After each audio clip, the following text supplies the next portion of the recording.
জীবনের বাস্তবতা খুবই কঠিন এবং নির্মম। সমাজে আমরা সবাই চাই স্বীকৃতি, সম্মান আর ভালোবাসা, কিন্তু এই সমাজের একটি কঠিন দিক হলো কেউই আপনার সংগ্রাম, কষ্ট কিংবা পরিশ্রম দেখতে চায় না।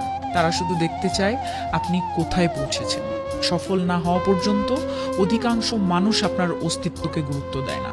এটাই নির্মম সত্য।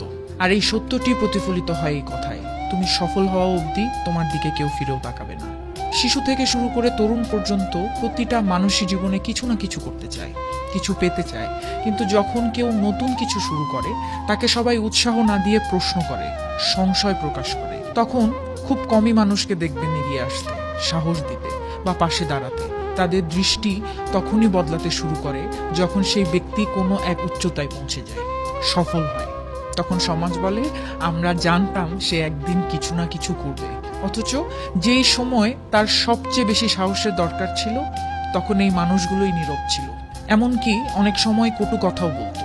বিশ্ববিখ্যাত বিজ্ঞানী থমাস আলভা এডিসন হাজারবার ব্যর্থ হয়েছিলেন বৈদ্যুতিক বাতি আবিষ্কারের জন্য, কিন্তু যখন তিনি সফল হলেন তখনই সবাই তার প্রশংসায় পঞ্চমুখ। ঠিক তেমনই অনেক কবি, সাহিত্যিক কিংবা শিল্পী জীবনের একটি দীর্ঘ সময় অস্বীকৃত অবস্থায় কাটিয়েছেন। তারা যখন সফল হয়েছেন তখনই সমাজের দৃষ্টি তাদের দিকে ফিরেছে। এই বাস্তবতা আমাদের শেখায় যে নিজের উপর বিশ্বাস রাখা সবচেয়ে বড় শক্তি। কেউ পাশে থাকুক বা না থাকুক, যদি নিজের লক্ষ্য স্থির থাকে তবে একদিন সেই সফলতাই সকলকে আপনার দিকে ফিরিয়ে আনবে। তাই দুঃসময়ে হতাশ না হয়ে নীরবে দৃঢ় মনোবলে নিজের কাজ করে যেতে হবে, কারণ সফলতা যখন আসে তখন ইতিহাসও আপনার নাম মনে রাখে।